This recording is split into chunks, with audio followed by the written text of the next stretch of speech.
comment booter une clé USB. Alors dans cette vidéo, nous allons voir comment booter une clé USB et plus précisément comment booter une clé USB avec l'ISO de Windows 10. Alors, le fait de booter la clé USB ici là va constituer notre troisième étape pour l'installation de Windows 10. Donc je rappelle que l'ISO de Windows 10 c'est le fichier qui contient les données de Windows 10. C'est le fichier qui contient tous les programmes de Windows 10. Donc avant de procéder au boot, nous avons déjà téléchargé l'ISO de Windows 10. Donc si vous n'avez pas l'ISO de Windows 10, il faut aller télécharger ce ISO. Maintenant, si vous voulez installer Windows 10 32 bits, il faut télécharger l'ISO de Windows 10 32 bits. Si vous voulez installer Windows 10 64 bits, il faut télécharger l'ISO de Windows 10 64 bits. Donc dans notre cas, il s'agit de l'ISO de Windows 10 64 bits. Maintenant, pour le boot, il y a un logiciel particulier. Il y a des logiciels qui permettent de faire le boot. Donc le boot, ça va consister à graver l'image de Windows 10 sur une clé USB par exemple. Ça peut être autre périphérique de stockage, mais ici dans notre cas, ça sera une clé USB. Donc ça va consister à graver l'image de Windows 10 dans une clé USB. Et c'est cette clé USB qu'on va utiliser pour l'installation. Donc pour pouvoir booter, nous allons utiliser un logiciel qui va le faire. Donc il y a le logiciel Rufus, un logiciel qui s'appelle Rufus qu'on va utiliser. Donc Rufus version 3.15. Mais avant, je vais brancher ma clé USB à l'ordinateur. Donc je viens brancher ma clé USB à l'ordinateur. Donc c'est cette clé USB que je vais booter avec l'ISO de Windows 10. Ensuite, maintenant, je pars lancer le logiciel Rufus version 3.15. Donc je vais chercher là où se trouve le logiciel Rufus. C'est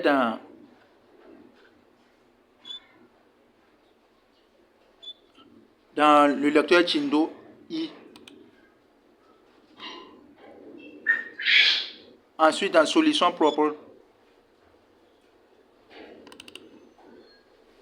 Ensuite dans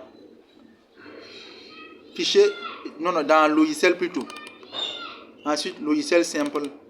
Ensuite je cherche Rufus 3.15.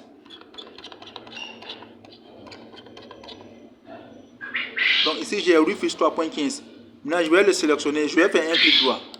Après le clic droit, je vais cliquer sur exécuter en tant qu'administrateur pour lancer le logiciel Rufus version 3.15. Donc j'exécute maintenant pour le lancement. Et on me demande, voulez-vous autoriser cette application à apporter des modifications à votre appareil? Je vais cliquer sur oui. Donc voulez-vous autoriser Rufus à chercher des mises à jour? Bon, pour le moment, moi je ne veux pas mettre des mises à jour, donc je vais cliquer sur non. Ensuite, j'ai l'interface d'accueil de Rufus 3.15. Ce qu'il faut savoir, c'est qu'au niveau du pack de formation là, il y a un dossier de logiciel où il y a le logiciel Rufus qui est inclus. Donc ici, j'ai le nom de ma clé USB. Donc CCOMA là, et ainsi de suite. Là, ça c'est le nom de ma clé USB. Maintenant, s'il y avait plusieurs clés USB branchées ou bien plusieurs périphériques sur lesquels on pouvait booter là, on allait pouvoir choisir parmi ces périphériques un seul périphérique. Mais comme c'est ma seule clé USB qui est branchée, c'est pourquoi je vois directement le nom de ma clé USB. Donc je vais sélectionner cette clé USB. Ensuite, type de démarrage, je ne touche pas à ça. Je clique sur sélection. Donc la sélection qui est à côté du type de démarrage, je clique sur sélection pour aller indiquer l'emplacement de l'ISO de Windows 10.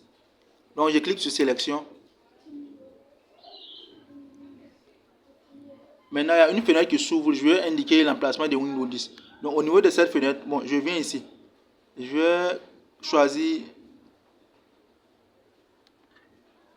Ça est dans Chindo I. Ensuite, dans solution propre. Ensuite, dans fichier ISO. Mais dans fichier ISO, je vais indiquer l'ISO de Windows 10. Maintenant, ça c'est. Voici mon ISO.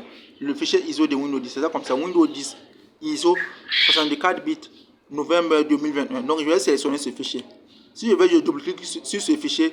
Ou moi si je vais, je clique seulement sur ce fichier. Et puis je clique sur ouvrir. Donc je vais cliquer sur ouvrir pour importer les fichiers ISO. Donc j'ai cliqué sur ouvrir. Ça va importer le fichier ISO. Après, maintenant, ça a importé le fichier ISO. Donc, je vois ici le nom du fichier ISO qui est là. Donc, type de démarrage, Windows 10, ISO 64 bits, novembre, blablabla. Donc, ensuite, il y a le schéma de partition. Le schéma de partition, ici, quand je clique, je vois qu'il y a deux schémas de partition. Il y a MBR et puis il y a GPT. Par défaut, c'est GPT qui est là. Donc, si je veux, je peux choisir MBR aussi. Mais il faut que je sache ce que je fais. Donc, si je ne suis pas sûr de ce que je fais, je vais laisser par défaut là, seulement. Donc, je vais laisser GPT à sa place. Ici, option de formatage, nom de volume. Bon, le nom de volume, c'est ESD ISO. Donc, si je veux, je peux changer le nom de volume. Donc, ça sera le nom de ma clé USB offert. Donc, si je veux, je peux changer ce nom. Si je veux, je peux laisser ça comme ça. Mais je vais laisser ça comme ça. Donc, si je veux, je peux écrire Kindle à la suite. Je vais écrire Kindle à la suite. Ou si je veux, je peux laisser comme ça seulement. Donc, je vais laisser ça comme ça seulement. Système de fichiers. Maintenant, quand on fait un clic droit, au niveau du système de fichiers, on propose deux options. Il y a FAT32 et puis il y a NTFS. Mais par défaut, c'est FAT32 qui est là. Donc, ce que je vais faire, je vais laisser FAT32 à sa place. Si je veux aussi, je peux changer ça en NTFS. Donc, il faut savoir ce que vous faites. Donc, taille d'unité d'allocation, 8192 octets. Ça, c'est par défaut. Maintenant, si je veux, je peux changer la taille d'unité d'allocation si je sais ce que je fais.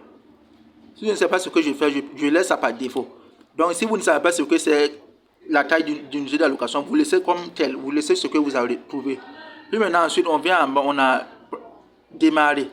Donc, si on est sûr de tout ça maintenant, on clique sur démarrer pour commencer le bootage ou même le booting ou même le boot de la clé USB. Donc, je vais cliquer sur démarrer.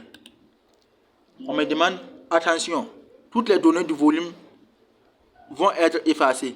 Pour continuer cette opération, cliquez sur OK. Pour quitter, cliquez sur annuler. Donc, ça veut dire, si je clique sur OK, toutes les données qui sont sur ma clé USB seront effacées. Avant qu'on commence le boot de la clé offerte. Donc, avant qu'on commence le booting de la clé USB, toutes les données de la clé USB seront effacées. Donc, si je suis sûr de ce que je vais faire, je clique sur OK.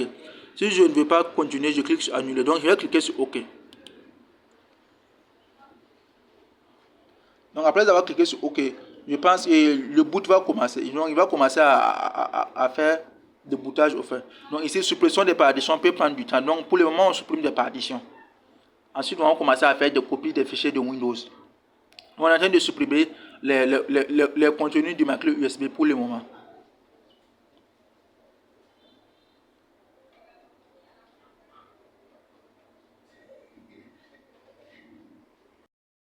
Maintenant, on a commencé maintenant les copies des fichiers. Donc ici, on a système de fichiers, tâche et copie des fichiers ISO 0,2%. Donc d'ici là, on sera à la fin de la copie, du boot offert. Mais pour le moment, nous sommes à 0 et quelques %. Donc c'est comme ça, ce n'est pas compliqué. C'est comme ça qu'on procède au boot. C'est comme ça qu'on boot la clé USB offert. Donc pour booter, pour installer Windows 10, on télécharge d'abord l'ISO de Windows 10. Ensuite, on boot la clé USB avec l'ISO de Windows 10. Donc pour booter la clé USB avec l'ISO de Windows 10, c'est avec un logiciel on peut le faire avec un logiciel. Donc ici, nous, on a utilisé le logiciel Rufus 3.15. Donc on utilise ce logiciel pour pouvoir booter cette clé USB avec l'ISO de Windows 10. Maintenant, Rufus 3.15, il est compris dans le dossier de logiciel qui sort avec le pack de formation, le titre de formation complet en maintenance informatique. Donc, il faut rechercher dans ce dossier et vous allez voir que vous allez trouver un logiciel Rufus 3.15. Maintenant, si vous voulez aussi, vous pouvez aller télécharger une version plus récente de Rufus. Ça peut être la version 3.16 ou même 4 comme ça.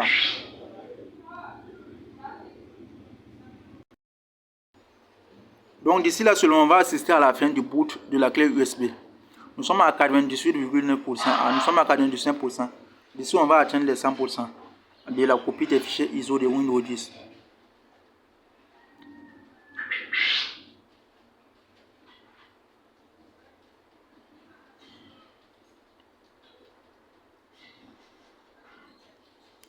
Donc ici, nous sommes à 100% de la copie. Donc c'est prêt, donc c'est fini.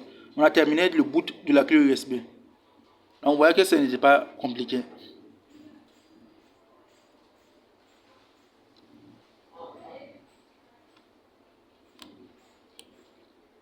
Maintenant, on va fermer le logiciel Rufus. Là, ce qu'il faut retenir, c'est que bon, le logiciel ne nous a pas affiché le message, mais dans certains cas, la plupart du temps, après le boot de la clé USB, le logiciel va nous dire de ne pas oublier de désactiver le Secure Boot au niveau de l'ordinateur. Pour le type de boot choisi là, il va nous dire de ne pas oublier de désactiver le Secure Boot. Maintenant, ça veut dire que si on veut installer Windows, forcément on doit désactiver le Secure Boot au niveau de l'ordinateur. Donc c'est une fonctionnalité au niveau de l'ordinateur qu'on doit désactiver. Si on ne la désactive pas, on ne pourra pas faire l'installation. Donc en ce qui concerne le boot de Windows 10, c'est terminé. Maintenant, c'est de cette même façon qu'on boot Windows 11. Donc pour booter Windows 10, je rappelle, on télécharge l'ISO de Windows 10. Maintenant, il faut savoir d'abord de quel Windows il va s'agir. Si notre ordinateur c'est le Windows, c'est un ordinateur 64 bits, on va télécharger l'ISO de Windows 10 64 bits. Si notre ordinateur c'est un ordinateur 32 bits, on va télécharger l'ISO de Windows 10 32 bits. Pareil pour le Windows 11. Si notre ordinateur c'est 32 bits, on télécharge l'ISO de Windows 11. Bon, mais Windows 11 même c'est en 64 bits. Donc après le téléchargement de l'ISO de Windows 10, on vient au niveau du logiciel Rufus. On fait le boot de la clé USB avec ce ISO. On va simplement indiquer l'emplacement du fichier ISO de Windows 10. C'est pareil pour le boot de Windows 11. Pour booter Windows 11, on va seulement faire la même chose comme pour Windows 10. Mais on indique seulement l'emplacement de l'ISO de Windows 10 et de Windows 11 plutôt au niveau du logiciel Rufus.